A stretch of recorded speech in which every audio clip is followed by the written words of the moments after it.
Ouvrons une page sur la corruption dans ce journal.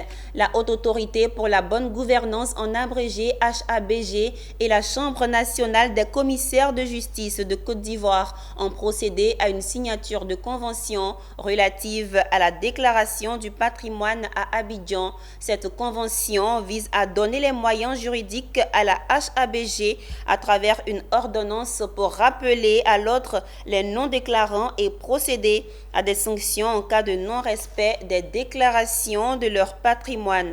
Cette convention, qui est signée ce jour entre la Haute Autorité pour la bonne gouvernance et la Chambre nationale des commissaires de justice, vient renforcer les accords entre les deux organes. Il s'agit d'une convention qui porte sur la déclaration du patrimoine et qui permettra à la Haute Autorité pour la bonne gouvernance de sanctionner les contrevenants.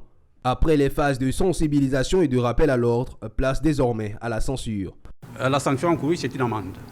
C'est une amende que prononce le juge qui équivaut à peu près à 6 mois de salaire, s'agissant des personnes concernées, des salaires que la personne perçoit ou pourra percevoir en cas de nomination ou lorsqu'il s'agit de mandat électif, en cas de mandat à exercer, mandat qui est exercé ou mandat à exercer. C'est 6 mois. L'amende, c'est une amende, il n'y a pas de prison, c'est une amende qui équivaut à 6 mois de salaire qui concerne la personne non déclarante.